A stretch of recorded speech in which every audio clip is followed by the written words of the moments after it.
Hi, I'm Nick. I'm one of the pathologists here at VPG Exeter. So I spent about 16 years in general practice and then had a career change into pathology, and now I do a lot of the cytology work and some of the blood work and haematology that we have here. I have written a textbook, The Busy Vet's Guide to Cytology, What Do All the Blobs Mean? So it's a guide to what I do for a job here every day.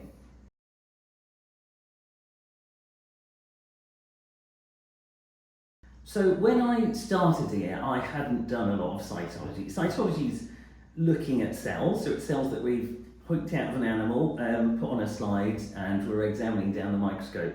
I had done a very limited amount of it in practice, really not very much at all, so that when I started here, I really didn't know what to expect. I found cytology very confusing and difficult. It's just this kind of Picasso mess of kind of greens, not greens really, but blues and reds and pinks. And all the textbooks, which are really good textbooks, but they never quite came down to my very basic level of not knowing anything at all. So I wanted to write a textbook that really started at that very basic level of what on earth is this when you put the slide under the microscope.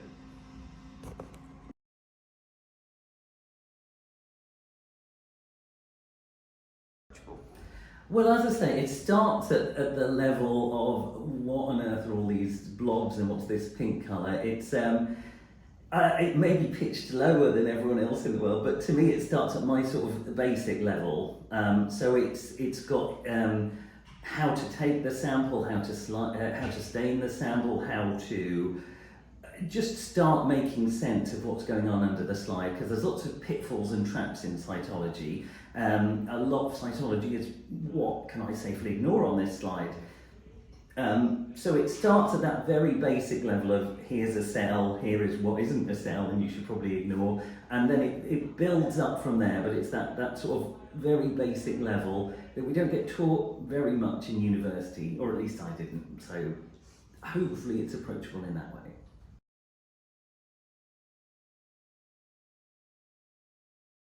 As I say, there's a lot of pitfalls in cytology. There are a lot of cells that are very plastic. They can change their shape, they can look a lot like other cells. There's a lot of ruptured cells can look quite like nasty cells, malignant cells, and a lot of artifacts, stain, mess and crud and bacteria growing in your stain can all trip you up.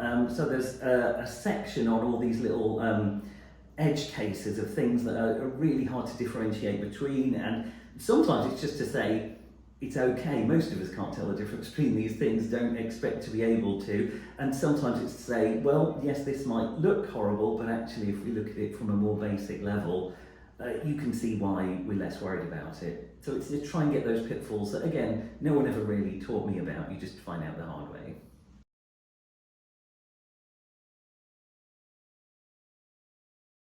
First of all, it's helpful. We put a lot of, when you get reports back from us, we feel like we put a lot of nuance into the comment at the end. So my advice when getting reports back from cytologists is don't just read the interpretation. If we've done a very short comment, we're quite sure about our results. If we've done a long comment, we're trying to get across something quite complex and nuanced usually, and it's worth reading through that to make sure you've got the full details.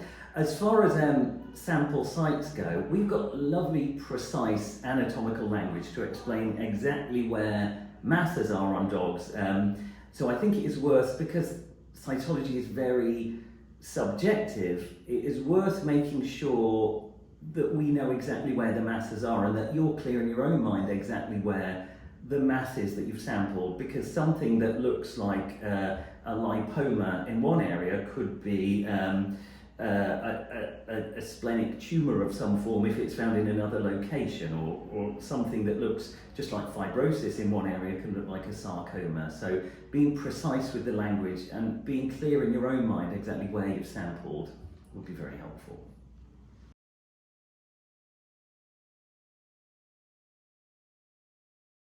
Well, digital's the key word there. We are getting more and more scanned cases. Certainly in the VPG, we scan a lot of our cases to share cases internally within our different sites, which is really helpful for workload, and it's really helpful for getting extra opinions on difficult cases. It is increasingly happening that practices are able to take samples, scan them in and send them straight to a pathologist rather than looking at them themselves.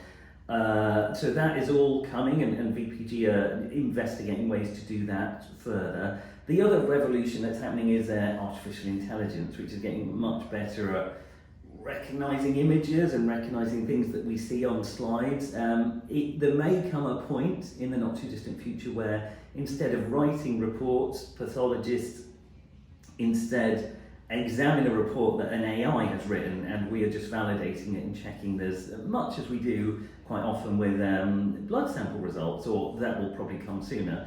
But that's the way, and we have some, I'm not sure I can talk about it, but we at VPG are certainly investigating that angle too, and how we can make that, make our results speedier, more efficient, and get them back to clients more quickly.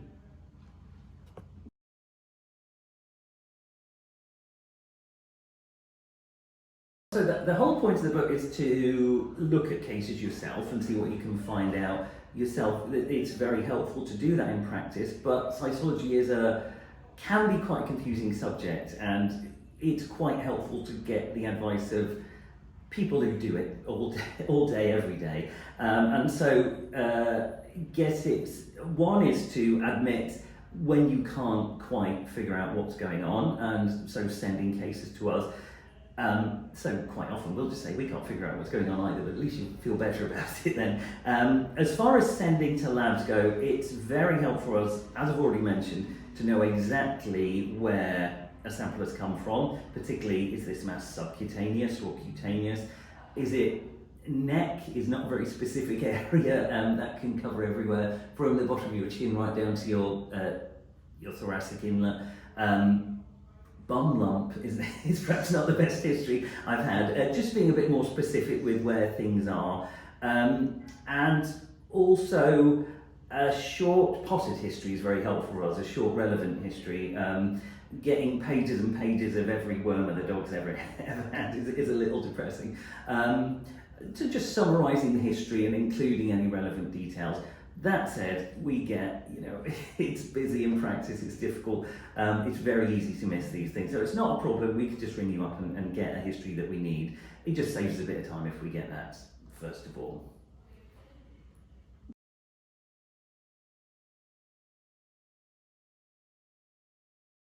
Okay, so the reason I wrote the book is because, well, histology, which is the sort of the other side of cytology, is when you take a section of the patient, a section of the sample, you coat it in wax and you slice off very thin sections, you put it on a slide and then you examine it. It's a really valuable tool, gives you a ton of information, but it's technically complex. You need a wax coating machine and a choppy machine. I'm not a histologist, so I don't know. But cytology, you need a slide, a needle, maybe a syringe, and a kind of reasonably patient, because you take some cells out. So you can do it in-house, and that's the beauty of it.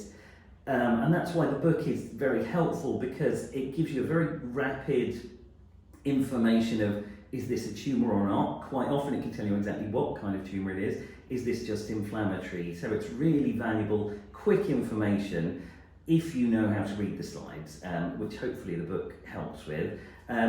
We understand what it's like in practice, how busy it can be, how difficult it is to get the best history. I like to think, quite an approachable lab. We're always happy to talk about our results. So supporting vets in practice, we're all trying to get to the same result. We all want to get the patient better.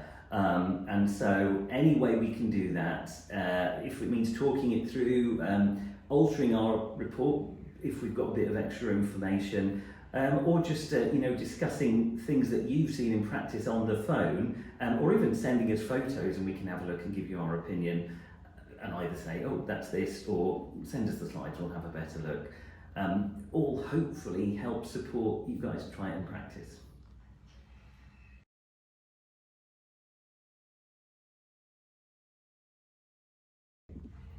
We've talked a lot about the book. Here it is, by the way, here's the book. Lots of colour images, all photographed here. So hopefully this is a valuable guide to help you in practice. And some things that aren't in the book, I should mention, would be things like vaginal cytology, because we feel there are blood tests that do that sort of thing much more easily. There isn't a specific section on impression smears, largely because I can count on the fingers of one finger how many times impression smears have helped me. Usually aspirates are going to be more useful.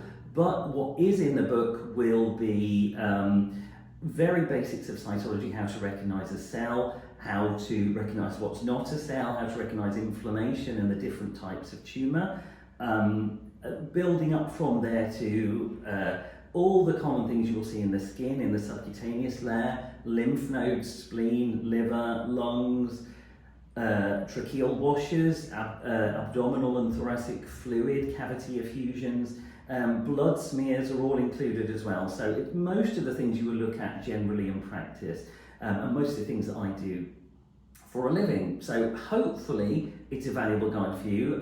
If there are any questions, you can always give us a ring at the lab and we can talk it through. So yeah, the Busy Vet's Guide to Cytology, I hope you find it useful.